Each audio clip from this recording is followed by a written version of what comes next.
Hello everybody, welcome to my channel.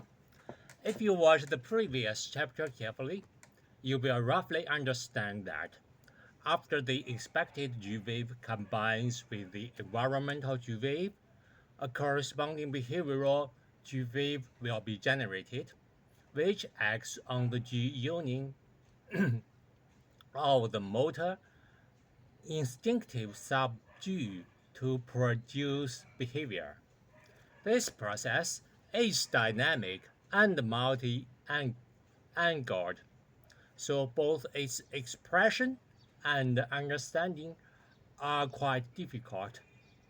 Despite the difficulty, we still need to review it with the simplest model.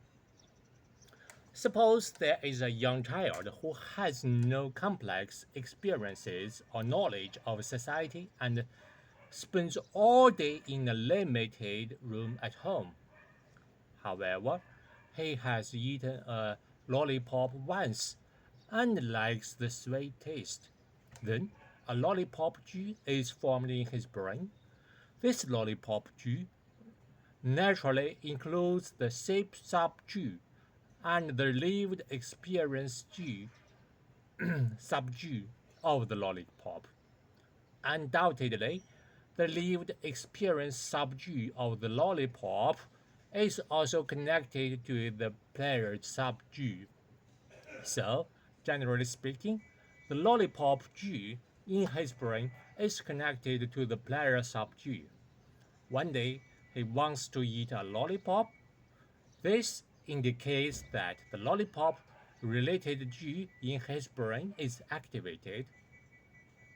When he sees a picture of a lollipop or the lollipop G is spontaneously activated.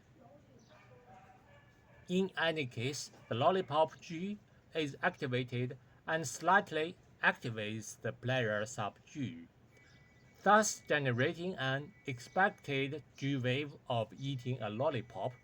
Because this expected sub-G contains the characteristic internal structure of the lollipop, but often lacks the characteristic internal structure of the lollipop's position information. This G wave generally does not facilitate behavior. If this expected G wave is powerful enough to facilitate behavior, the behavior must be blind and often manifests as a state of restlessness. If at this time there is a lollipop in front of him, he will pick it up and eat it. In this case, the environmental G wave is input into his brain through the sensory pathway. This sensory G wave contains both the characteristic internal structure of the lollipop and the characteristic internal structure of the lollipop's position information. When this sensory G wave is input, it will combine with the expected G wave. At the same time, this sensory G wave will also strongly activate the lollipop G, thus generating more expected G waves.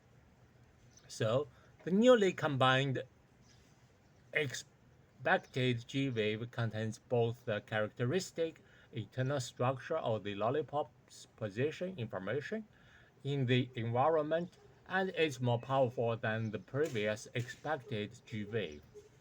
As a result, it will more specifically and accurately activate some parts of the G union of the motor instinctive sub-G, thus generating a more accurate behavior of picking up the lollipop. In this example, the characteristic internal structure of the lollipop's position information is input through the sensory G wave and then combined into the new expected G wave, thereby activating the G union of some local motor instinctive subdue to produce a more accurate behavior. If the lollipop is right beside him, he can directly reach for it with his hand. If the lollipop is 2 meters in front of him, he needs to get up or crawl over and then pick it up with his hand. This is to say, different position information leads to different motor behavior.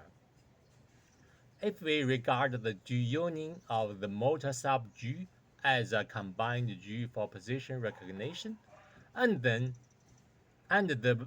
activation of this G will generate a type Y signal, then the process of position information leading to behavior includes the local activation of this position recognition combined G by the G wave containing the characteristic internal structure of position information. But the same position information may lead to completely opposite behaviors. For example, if there is a scary mouse instead of a lollipop 2 meters in front, what do such opposite behaviors occur? This is a thought-provoking question for you. Let's go back to the first paragraph. It's still the same child when he wants to eat a lollipop, but there is no lollipop in front of him. At this time, he remembers that his mother took out the lollipop from the big drawer last time. That is, the memory G of this event in his brain is activated.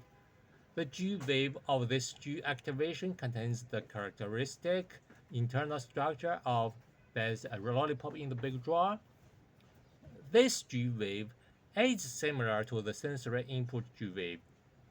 While further activating the lollipop G, it will also combine with the existing expected G wave to form a new expected G wave.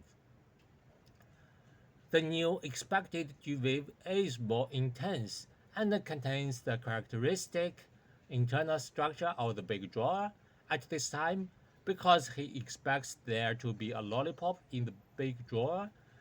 The child's desire for the big drawer will become strong. Moreover, in this process, the big drawer G is also activated. This forms a simultaneous activation effect with the lollipop G. Under the action of the memory G wave and the new expected G wave, a G connection is formed between the big drawer G and the lollipop G, just like the pairing of the bell, ring, and food for the protagonist in the experiment of this book. Just as the protagonist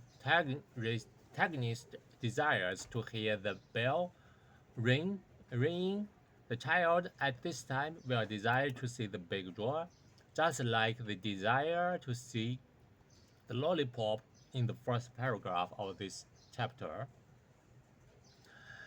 If the big drawer is in a corner of the room and the child remembers its position, then the big drawer sub-G of the environmental memory G in his brain is activated. The G wave after the activation of this sub-G contains the characteristic internal structure of the big drawer's position information. If the child does not know its position and suddenly sees the big drawer at a certain moment, then the position information of the big drawer is input through the sensory G wave. Both ways can combine to form a behavior G wave containing the characteristic internal structure of the big drawer's position information, thus guiding his behavior of approaching the big drawer. So here comes another question.